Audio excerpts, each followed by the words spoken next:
Assalamualaikum warahmatullahi wabarakatuh. Alhamdulillahirabbil alamin wassalatu wassalamu ala sayyidina Muhammadin wa ala alihi washabbihi ajmain. Amma ba'du. Yang kita hormati seluruh pengurus Muslimah Astar 2, para jamaah sekalian yang dirahmati oleh Allah Subhanahu wa taala. Alhamdulillah, puji dan syukur kita panjatkan kehadirat Allah Subhanahu wa taala. Pada sore hari ini kita masih diberikan kesempatan kesehatan sehingga kita bisa berkumpul di tempat yang mulia ini. Salawat serta salam untuk baginda kita tercinta Rasulullah Muhammad Sallallahu Alaihi Wasallam, pada seluruh keluarga, sahabat dan pengikutnya sampai akhir zaman. Ibu-ibu sekalian, kita sekarang memasuki hadis ke 16. Apa kealingan? Sudah dibuka? Hadis ke-16 sudah? Kita baca dulu biar semangat ya, biar enggak ngantuk ya. Bismillahirrahmanirrahim. Bismillahirrahmanirrahim. An Abi Hurairah. Radhiyallahu anhu. Anna rajulan. Qala lin nabi sallallahu alaihi wasallam ausini qala la taghdab faraddada miraran qala la taghdab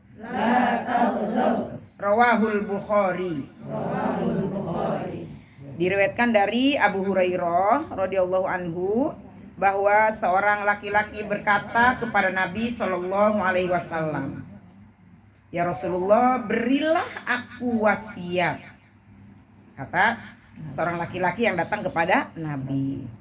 Kemudian Nabi bersabda, "Jangan marah, jangan jadi pemarah, jangan suka marah-marah, jangan emosian." Beliau mengulanginya beberapa kali dan bersabda, "Jangan marah." Di hadis yang lain Rasul mengatakan, "La taghdab walakal jannah." Jangan marah, kau akan dapat surga. Ya, hadis ini diriwayatkan oleh Imam Bukhari. Marah merupakan pekerjaan kita manusia. Bener nggak Bu? Hujan, marah. Panas, marah. Lapar, marah. Kenyang, marah. Diam. Iya kan Bu? Marah mulu. Wajar, memang wajar. Seperti yang pernah saya sampaikan di sini, kenapa sih manusia itu kadang-kadang kalau marah udah kayak setan. Bener nggak? Karena manusia itu perpaduan antara malaikat dan setan. Manusia itu bukan malaikat. Kalau malaikat usjudu li adama fasajadu. Kalau malaikat disuruh sujud sama Allah fasajadu. Mereka sujud, disuruh zikir, disuruh jaga langit, disuruh nyatet. Itu malaikat. Enggak pernah bilang entar, tidak, malas, ngantuk, capek, pengen belonjor. Enggak. Itu malaikat. Nurut aja. Disuruh catat ya amalan baik itu hamba-hambaku. Catat. Kalau manusia, ibu tolong nulis absen ya. Tulisin dong nama gue. Suruh gitu doang males. Bener gak Bu? Ya kan? Tulis dong absen. Aduh malas banget, gak usah di absen segala lah. Buat apaan sih? Ya iyalah, kan buat hadiah nanti kalau penutupan pengajian dapat botol lagi. Iya kan? Nanti banyak botolnya ya. Jadi malaikat itu makhluk yang sangat taat kepada Allah. Disuruh apa aja mau taat, sam'an wa ta'atan. Sebaliknya setan. Tadi kan Allah katakan usjudu li adama fasajadu illa iblis. Ibu coba agak geser biar ininya connect ke alingan mungkin. Nah, ya agak majuin soundnya sedikit ke sini. Ada nyolok ya? Nah, dia tidak mau terhalang. Antara aku dan dia tidak boleh ada kamu. Ya. Ilah iblis. Nah, kalau si setan itu kok mati lagi? Kenapa? Kalau si setan itu Dapetin kali di situ ya? enggak apa-apa udah. Kalau si setan itu, si setan itu. Berapa kali ngomongnya? Kalau disuruh apa-apa itu membangkang, ngapain? Aba wastakbar, nggak mau dan dia sombong. Ya. Khalaqtani min nar wa khalaqtahu min tin, kata si iblis. Aku diciptakan dari api. Adam dari tanah, ngapain api? Tunduk-tunduk sama tanah, kan gitu ya? Kayak kita. Misalnya dalam keluarga nih. Main dong ke rumah, kata adeknya. Yang main itu adek ke rumah kakak, bukan kakak ke rumah adek. Masih ada yang prinsipnya kayak begitu. Akhirnya si kakaknya bener-bener nggak pernah main ke rumah adek. Karena dia pikir yang paling berhak main itu, yang paling berhak silaturahim itu adek ke rumah kakak. Jadi kakak ngerasa tinggi. Bu guru main dong ke rumah saya. Yang harus main tuh murid ke rumah guru, bukan guru ke rumah murid. Nggak begitu. Ya, siapa aja yang bisa, siapa aja yang sempat. Atasan main ke rumah bawahan, bawahan main ke rumah atasan, dan seterusnya. Tidak boleh ada yang merasa lebih tinggi. Karena tidak ada yang lebih tinggi di hadapan Allah kecuali takwanya. Ya Bu ya. Di sini Rasul mewasiatkan kepada sahabatnya yang datang bertanya, "Ausini,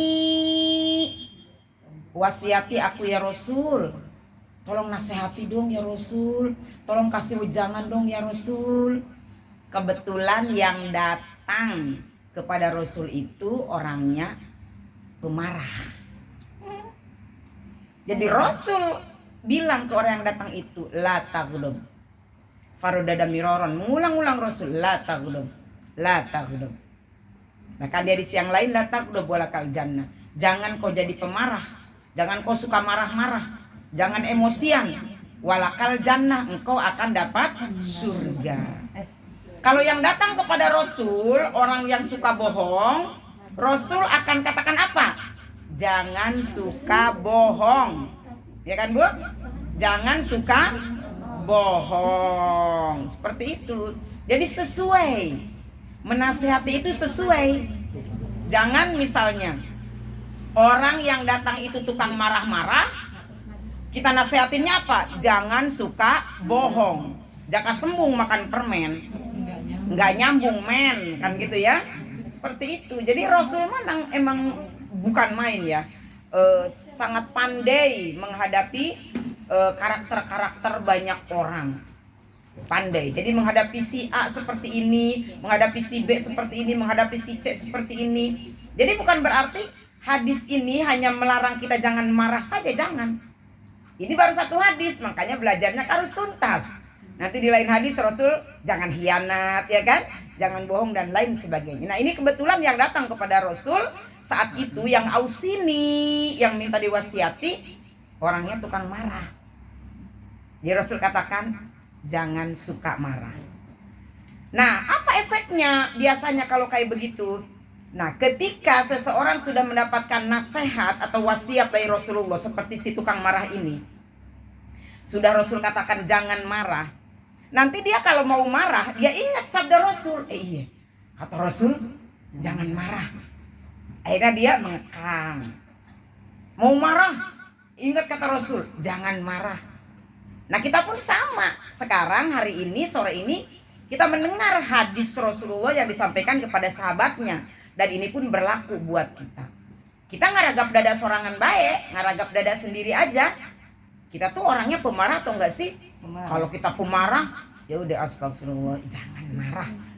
Jangan marah. Kan gitu ya? Ya. Ibu-ibu, marah itu seperti cabai. Diperlukan enggak? Pedes banget cabai ya Bu ya. sampai berurai air mata kita kalau kita makan cabai kebanyakan. Kuping mendengung dan kadang-kadang puyeng kalau terlalu over ya Bu ya. Tapi perlu ada Bu dalam masakan kita sedikit.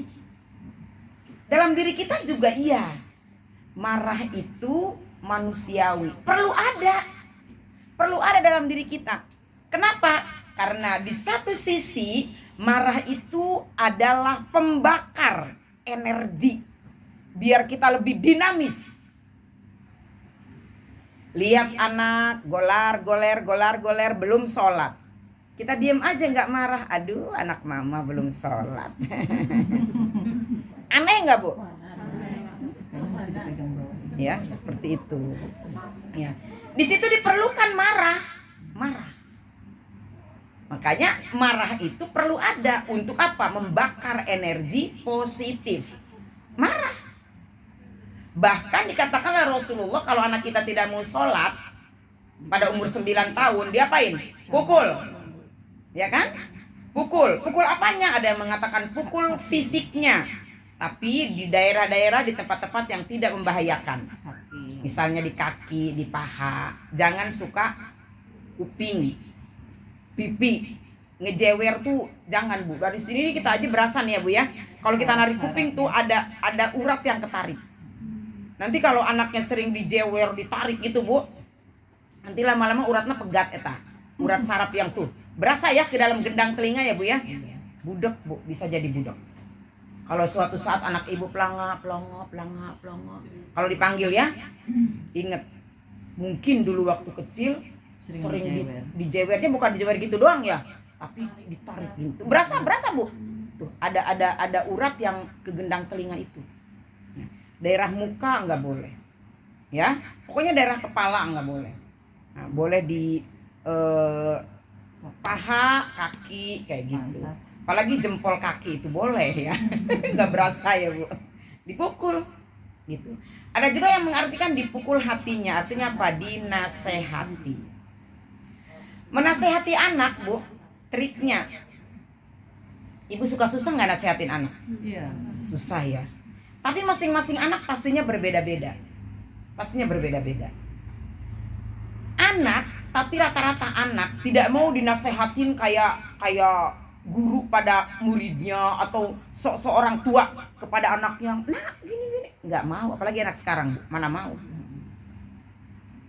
Mungkin ibu-ibu sudah menemukan trik bagaimana cara berbicara dengan anak. Menasehati anak. Karena karakter anak berbeda-beda ya Bu ya. Ya. Oh iya, entah. Anak itu karakternya berbeda-beda. Ada yang sambil mungkin diajak jalan, ya, di jalanan, di mobil ngobrol seperti itu. Kalau saya begitu Bu. Jadi kalau mau ada omongan yang urgent, ada omongan yang harus disampaikan, saya ajak jalan anak. Nggak usah jauh-jauh. Misalnya kalau di saya makan deketnya 5 menit Sumarekon.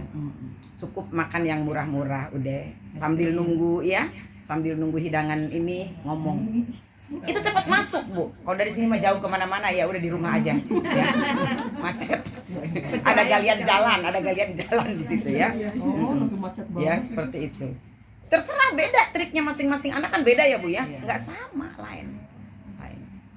Gitu. Karena rata-rata anak-anak tuh nggak mau dinasehatin kayak gitu. Kalau mamanya apa mungkin seperti itu ya Bu ya. Jadi teman. Iya, jadi teman seperti itu ya. Apa tadi Bu? Kita perlu marah. Suami kita misalnya susah juga disuruh sholat Jumat. Ada nih, saya pernah dapat aduan dari ibu-ibu. Bun, susah banget ya nyuruh bapaknya sholat Jumat. Ada bapak-bapak yang tidak mau sholat Jumat. Ada. Dan aduan ini tidak hanya 1-2. Dari dulu saya banyak banget. Ya, dapat aduan tentang suaminya yang tidak mau sholat Jumat. Gimana Bun? Ya pokoknya dikasih tahu aja secara baik-baik. Tapi kasih taunya jangan pas hari Jumatnya. Kalau pas hari Jumatnya dinasehatinnya tuh keburu habis waktunya. Ya Bu ya. Kalau pas timingnya tepat, bisa lagi JJS jalan-jalan sore, misalnya naik motor berdua atau lagi ngobrol atau apa, diselipin. Pentingnya sholat Jumat 3 kali tidak sholat Jumat dicap orang itu dengan stempel munafik. Itu Rasulullah yang bilang 3 kali loh, Bu. 3 kali berturut-turut tidak sholat Jumat, bukan dalam keadaan uzur, bukan dalam keadaan uzur, bukan dalam keadaan darurat, bukan dalam keadaan musafir, bukan. 3 kali berturut-turut tidak sholat Jumat, dicap, distempel hatinya dengan stempel orang munafik. Itu Rasulullah yang bilang, bukan saya. Itu ada hadisnya. Ya Bu, kita kasih masukan. Gitu. Ada juga yang kalau suami saya Bu katanya kalau sholat Jumat ntar kalau udah mulai sholat baru berangkat. Tadi rumah belonjoran dulu, ngopi dulu, ngerokok dulu, atlak iclik dulu, ada aja yang dipegang, ada aja yang dikerjain. Ntar kalau dia mulai sholat baru deh. Apalagi kalau yang masjidnya deket. Padahal rokatani khutbatani bimanzilati rokataini. 2 khutbah itu sama kedudukannya dengan 2 rakaat. Jadi kalau laki-laki ketinggalan khutbah berarti sholat Jumatnya potel. Karena cuma ikut yang 2 rakaat aja. Ya kan? Harus mulai dari khutbah. Khutbatani bimanzilati rakaataini. 2 khutbah itu sama kedudukannya dengan 2 rakaat. Jadi 2 khutbah itu 2 rakaat, sholatnya 2 rakaat. Jadi 4 kan? Berarti sama dengan zuhur. Nah ini mah khutbah, enggak yang tua, enggak yang muda, nangkring dulu di warung deket masjid. Iya. Kalau di kampung saya sih begitu, di sono. Pernah nangkring ngobrol. Yang aki-aki ada, yang anak muda ada, anak SD mah komodoi, ya pokoknya banyak lah di situ. Ya Bu, pernah nongkrong. Entar kalau dimulai sholat baru tuh jalan. Nah kalau kayak begitu boleh dong kita marah, udah dinasehatin dari dulu. Tapi marahnya marah yang baik, marah yang elegan, marah yang mengarah kepada kebaikan, kebenaran, mengajak kepada ridho Allah. Bukan marah karena kita nggak dibeliin kalung, bukan. Tapi marah karena suami kita tidak mau sholat Jumat. Gitu ya, itu harus ada. Itu namanya ada marah dalam diri kita itu sebagai pembakar energi yang bisa membawa kepada kebaikan. Karena kalau kita nggak marah artinya apa kita? Ya Bu ya, gitu. Nah marah yang dilarang oleh Rasulullah SAW. Bagaimana sih? Marah yang bisa membawa darurat, marah yang bisa membawa kerusakan, marah yang bisa membawa kehancuran. Marah ya. Contoh, cuman keinjak jempol aja melotot, marah. Apa lo? Gitu. Berani lo sama gue lo? Ayo lu jual gue beli. Lu kira gue gak berani apa? Lu gak tahu gue orang Banten. Wah, marah. Ibu ya. Ada motor diparkir depan rumahnya, marah. Siapa sih nih yang parkir sembarangan depan rumah? Padahal dengan tetangga itu seperti rumah kita, ya kan? Boleh. Tapi jangan mentang-mentang boleh. Parkir di situ depan pintu rumah kita lah, kita mau keluar susah. Itu mah songong namanya. Ini Bu ya, bilang, Mama Vio, maaf ya itu di depan rumah saya banyak parkiran, banyak yang lagi parkir, motor banyak tamu. Saya numpang parkir depan rumah Mama Vio ya. Tapi maaf nih agak ke pintu karena nggak ada tempat lagi. Kan bagus ya Bu ya. Oh iya nggak apa-apa. Kalau nggak masukkan aja ke garasi, gitu kan? Malah gitu kan? Masukin aja ke garasi nih. Nanti kalau tamu-tamu yang lain datang, kesini aja di garasi aja kosong kok. Nah, itu kan malah enak kalau ngomong. Ini main parkir aja di situ. Ngalangin pintu, kita mau keluar susah, kan gitu. Nggak ada kali di Astarma ya? Seperti itu. Ya, walaupun memang dengan tetangga itu seperti rumah kita ya, tapi ada adab.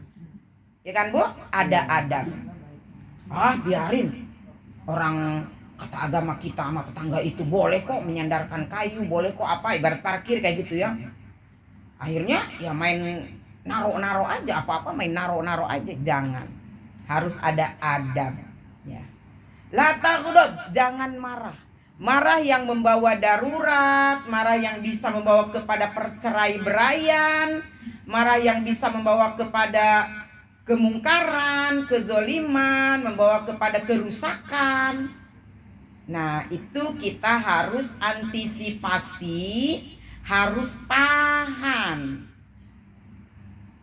Kita sudah bahas sebetulnya masalah marah ini di beberapa pelajaran yang lalu. Mungkin ibu-ibu masih ingat. Trik-trik bagaimana Rasulullah mengajarkan kita agar kita bisa mengendalikan marah. Bisa dengan berwudu. Karena marah itu dari setan. Setan itu dari api. Api bisa padam dengan air. Tapi kata ibu-ibu, saya lagi marah nih Bun. Saya berwudu malah tambah marah. Iya, airnya nggak ada kata, jadi marah. Begitu. Ada yang begitu. Oh, mungkin itu mah bukan dari setan lagi, tapi dianya udah jadi setan. Dia udah susah, ya kan? Kayak begitu. Dengan wudu. Tapi emang banyak juga sih kejadian yang sebenarnya ketika marah, terus kemudian dia ke kamar mandi, habis wudu, ternyata habis wudu itu nggak reda marahnya, nggak turun. Pernah ngerasain kayak gitu nggak? Iya, saya juga suka ngerasain. Kita kontrol wudunya, lihat wudunya. Ibu-ibu tuh kenapa sih ada yang lewat nengok, nengok. Heran. Terus sebentar lagi ada pedagang itu tuh yang kemarin nengok lagi semua. Ada pengamen nengok, tukang getuk lindri nengok. Otomatis ya Bu ya, refleks. Ya manusiawi Bu. Kalau misalnya ibu nggak nengok berarti ibu robot.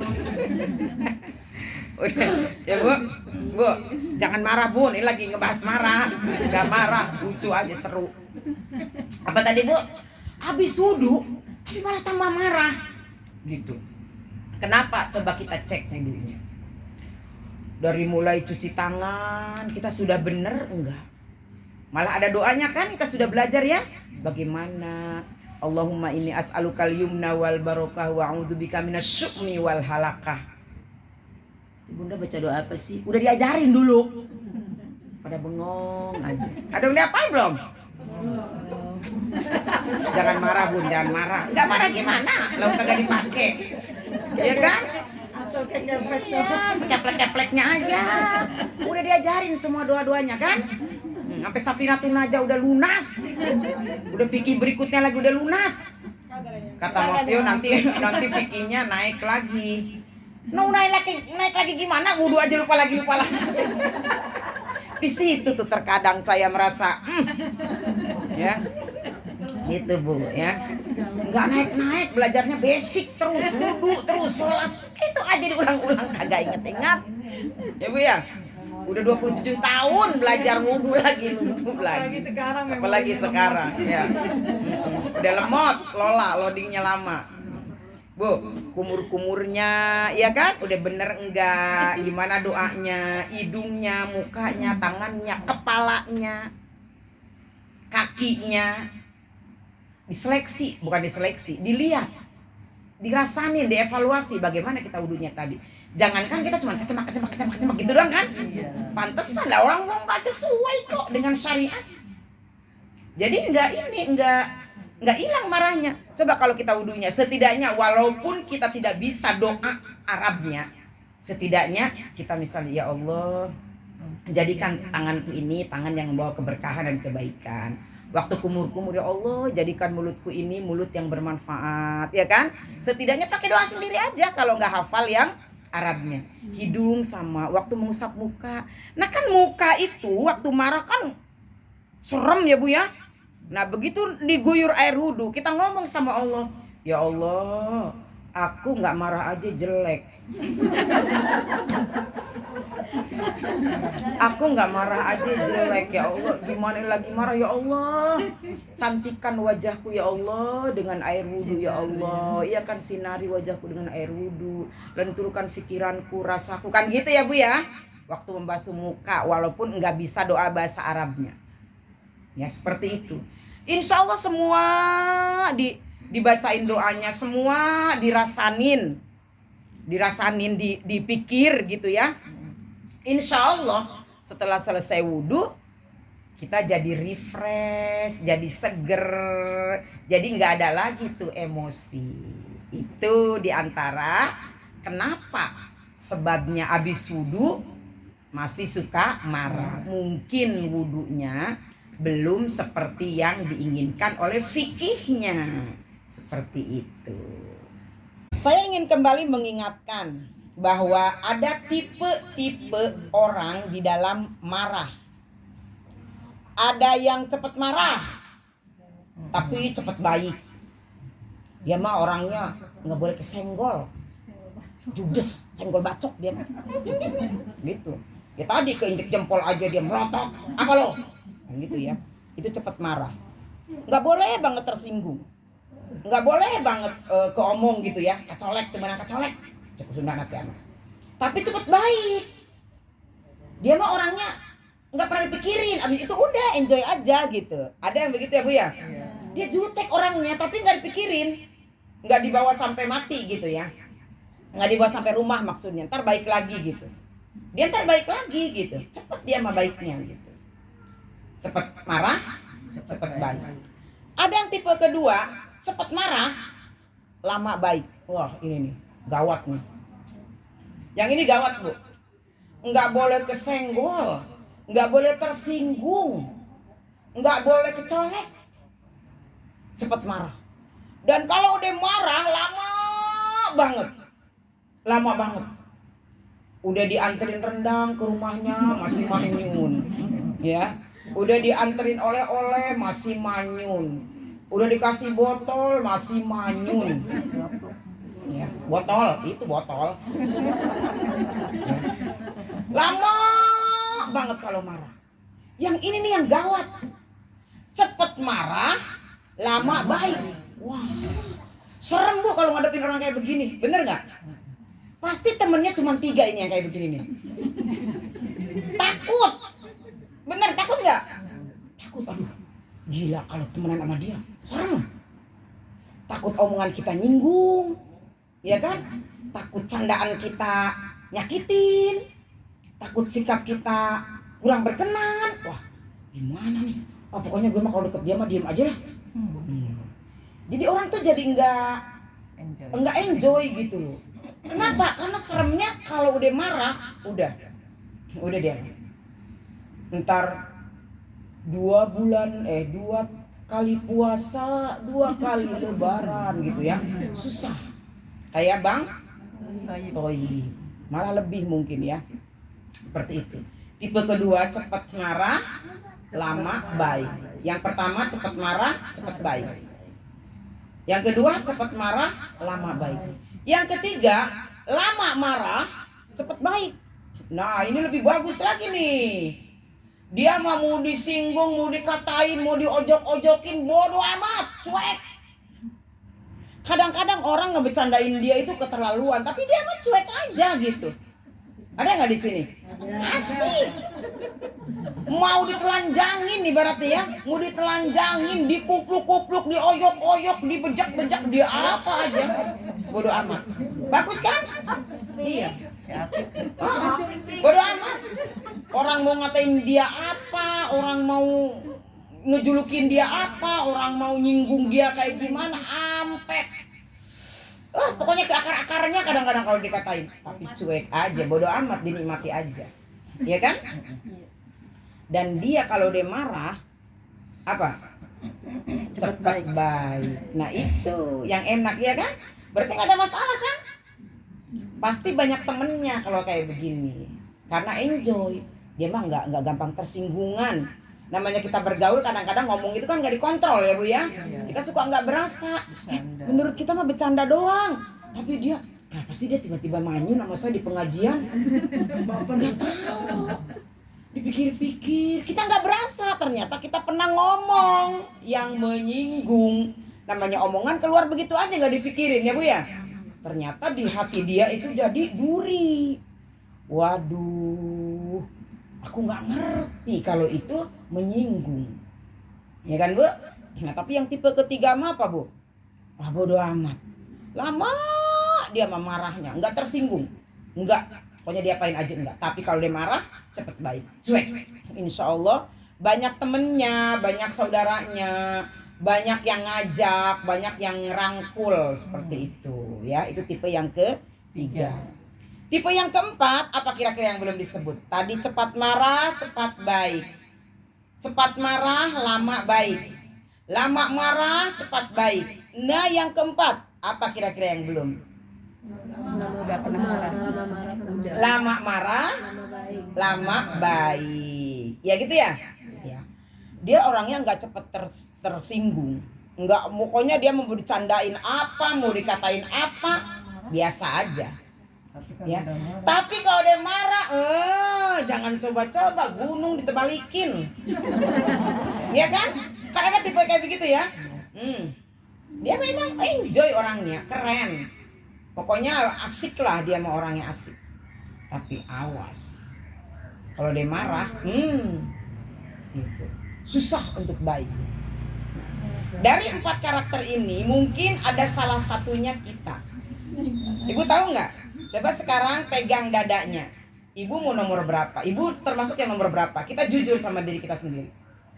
Cepat marah, cepat baik. Cepat marah, lama baik. Lama marah, cepat baik. Lama marah, lama baik. Masuk yang mana? Udah dapat jawabannya? Udah dapat jawabannya?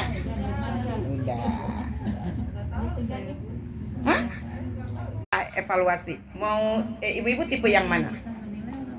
Bu Amin kira-kira tipe yang mana? Cepat marah, cepat baik. Bagus, berarti tahu ya. Nah, kalau kita tahu kita masuk karakter yang nomor mana, cepat marah, cepat baik.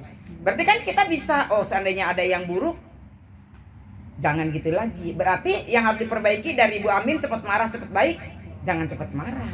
Kan gitu kan ya? Nah, itu kan itu keuntungan kita tahu. Bu Mama Ayu tipe yang mana? Keempat.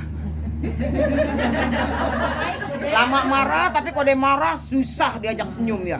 Wah, bagus. Jadi udah tahu kan? Nah, berarti kan Mama Ayu kalau misalnya udah tahu saya mah orangnya lama marah, tapi kalau dia marah lama banget baiknya. Berarti yang harus diperbaiki apanya? Ujungnya.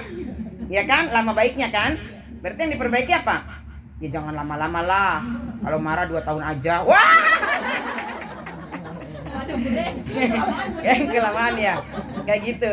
Dia udah ada 2 tipe ya. Siapa yang itu tipe pertama, tipe keempat. Siapa yang tipe kedua? Cepat marah, lama baik. Nah, ada nggak? Nggak apa-apa, jujur aja. Nggak ada.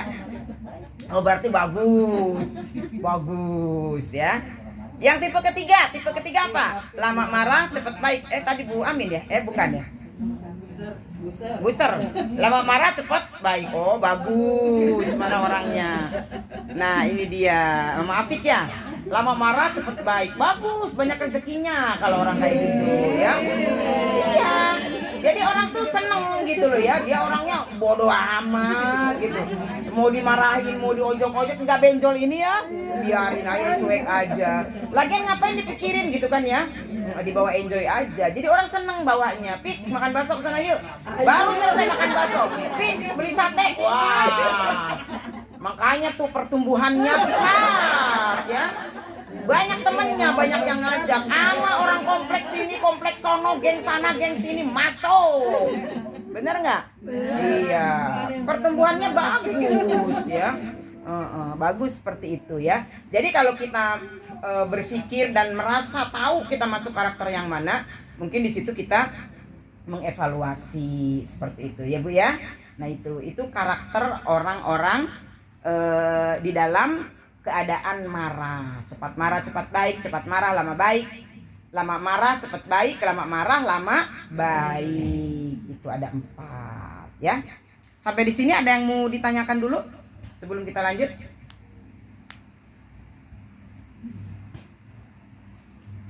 Ibu kalau suruh nanya diem. Udah lanjut aja. Ya.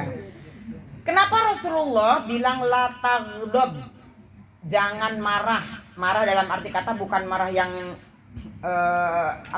ini yang disebutkan Rasulullah itu marah yang membawa kepada keburukan ya. Karena marah itu seperti bola salju. Dari atas dia kecil gulungannya, bunderannya dari atas puncak gunung salju kecil. Ngegelining ke bawah nempel lagi salju berikutnya kan? Terus tambah besar, sampai di yang datar di bawah, bola itu menjadi besar. Marah tuh begitu. Ya. Saya masih ingat waktu kecil kalau nyubit anak, nyubit di paha nih, tadinya nyubitnya cut gitu doang. Tapi berikutnya cut. Gitu. Seperti itu. Kalau sudah dimulai nyubit, ingin nyubit lagi. Bener Bu? Saya kalau inget tuh ya, nyubit anak, sampai sekarang saya nangis tuh, bener. Ya. Anak pertama yang paling sering kena cubit. Karena anak pertama itu masih dalam rangka belajar kitanya menjadi ibu. Masih adaptasi banget Bu. Masih muda, belum pengalaman, ya kan? Terus sumber-sumber bacaan, tontonan untuk mengarah ke sana juga belum banyak ya Bu ya. Ya. Saya bener kalau ingat anak pertama saya tuh, saya suka berurai air mata. Gitu. Karena saya merasa belum jadi ibu yang baik gitu. Nyubit Bu sampai biru di paha. Kalau giran dia tidur kita lihat bekas nyubit kita tuh, nangis. Dan sampai sekarang saya suka nangis kalau ingat Bu, beneran. Makin kesini kita makin tahu bagaimana cara menghadapi marah. Akhirnya cara belajarnya gimana Bu? Saya punya trik waktu itu. Jadi begitu mau marah ke anak, begitu mau mukul anak, pengen nyubit, tangan saya kepal ke belakang, saya tahan. Gini Bu. Gini. Supaya tangan ini nggak bergerak. Jadi nggak nyubit gitu loh Bu. Supaya tangan ini diem. Jadi kalau ibu-ibu sekarang yang masih punya anak kecil nih ya, rentan dengan marah. Bener nggak? Rentan dengan marah. Caranya bagaimana supaya kita tangan ini nggak bergerak Bu, nggak bergerak mukul, nggak bergerak nyubit, tahan Bu, tahan. Genggam tangan sekuatnya, genggam. Kenapa? Karena sekali tangan ini bereaksi memukul, yang pertama akan muncul pukulan kedua yang lebih keras, muncul pukulan ketiga lebih keras, muncul pukulan keempat yang lebih keras, muncul pukulan kelima lebih keras lagi. Gitu enggak? Itu yang disebut bola salju. Gitu. Tahan, pegang tangan. Kalau perlu masuk kamar tengkurap aja. Iya. Nangis deh di situ, biar nggak masalah. Seperti itu. Ya Bu, kasihan Bu kalau dipikir mah, ya Allah. Ingat udah dewasa begini, ya Allah, kayaknya meluk anak tuh belum lama. Ternyata dia udah rumah tangga, udah pergi sama orang. Beneran Bu. Saya kalau ingat anak pertama itu bener. Mana laki-laki satu-satunya gitu. Suka kena cubit mulu gitu. Kasihan gitu. Kalau ingat bener, saya suka nangis sendiri gitu loh. Nah, itu pengalaman ya Bu ya. Belum ngerti gitu. Karena baru menjadi ibu kan Bu ya. Masih muda kita waktu itu. Mungkin ibu-ibu punya pengalaman yang berbeda atau sama atau bagaimana. Tapi seandainya ibu-ibu sekarang masih ada yang punya anak ataupun anak yang gede, kadang-kadang suka bikin marah juga. Jangan memulai menggerakkan tangan. Jangan. Tahan, ikat. Kepal nih, gini nih, kepal nih tangannya nih, kepal. Jangan bergerak. Karena gerakan pertama mungkin masih ringan, tapi gerakan-gerakan berikutnya gerombolan setannya akan tambah banyak. Ngerasa nggak? Iya kan? Tapi kalau anak udah gede-gede enggak sih, Bu. Iya, kalau udah gede-gede emang. Tapi ya bisa jadi masih ada, bisa jadi. Ya. Kecil-kecil gitu. Terus kalau misalnya kita tidak bisa nih, untuk mengganti trik yang tadi tahan, ganti gerakan kita dengan gerakan pelukan. Peluk, gitu Bu. Kalau kita marah sama anak pengen mukul, bukan mukul, malah apa? Peluk. Karena satu pelukan itu melebihi ribuan kata-kata.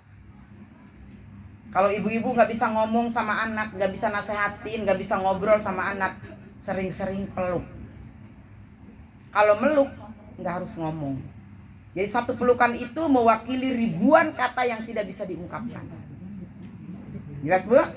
Nah, marah karena dari setan bahayanya banyak Bu. Bahayanya banyak. Kita lihat banyak banget ya kejadian-kejadian gara-gara marah sampai hilang nyawa, hilang harga diri, ya kan Bu? Para pejabat dulu mencak-mencak di atas meja di gedung MPR DPR gara-gara marah, naik ke meja, masih ingat nggak? Nah, hilang nggak harga diri? Wih, ditonton. Kita kadang-kadang malu, apalagi sekarang banyak kamera di mana-mana. Kita nggak bisa ngelarang orang, jangan ngesut. Sekarang mah kita tuh milik umum. Nggak bisa kita ngelarang, ngapain lo? Ngambil-ngambil gambar gue lagi makan. Nggak bisa. Terserah, sekarang mah kita lagi makan disut sama orang, bodo amat. Sekarang mah kita udah milik umum. Nggak bisa kita marah. Udah dunianya, dunia maya itu dunia terbuka. Kita nggak bisa bilang, ini privasi ini meja kita, ini pribadi ini. Ngapain disut-sut? Nggak bisa. Orang masuk ke satu restoran, dia mau ngesut restoran itu. Kita kesut nggak? Kesut. Kitanya aja yang harus mawas diri, yang harus jaga diri. Oh, hati-hati nih sekarang mah musim gadget, di mana-mana orang pegang HP. Nah, salah-salah kita lagi ngomong yang enggak kesut kan gitu ya. Nah, itu kitanya yang harus jaga diri sekarang. Kita nggak bisa marah sama orang seperti enggak. Ya Bu ya. Nah, itu tentang marah. Jadi sebetulnya marah itu boleh, karena memang dasarnya ada pada diri setiap manusia. Tetapi marah yang boleh itu marah yang bisa menjadikan apa Bu? Kebaikan. Yang menjadi penggerak energi yang mengarah kepada hal yang positif, yang baik, yang dekat dengan Allah. Nah, selain itu marah yang bisa membawa kemudorotan, marah yang bisa membawa kehancuran, kata Rasulullah, taghdab. Enak kalau kita nggak jadi pemarah. Walakal jannah, kata Allah. Engkau akan memperoleh surga. Sebelum surga di akhirat, surga di dunia. Tapi contohnya besar. Surga enggak? Ini ngajak makan bakso, ini ngajak makan sate, sebentar lagi ngajak liwet, ini ngajak, enak kan? Surga enggak? Surga. Digituin aja dia enggak marah. Ya kan? Gitu. Jadi sebelum surga di akhirat, surga di dunia dulu. Banyak temennya, orang yang enggak gampang marah sama Bu ya. Banyak saudaranya, banyak yang mau ngajak, banyak yang mau ngajak ngobrol, banyak yang mau jadi saudara, seperti itu ya Bu ya. Dan tadi ada beberapa karakter marah, dan mudah-mudahan dari pelajaran ini kita bisa mengambil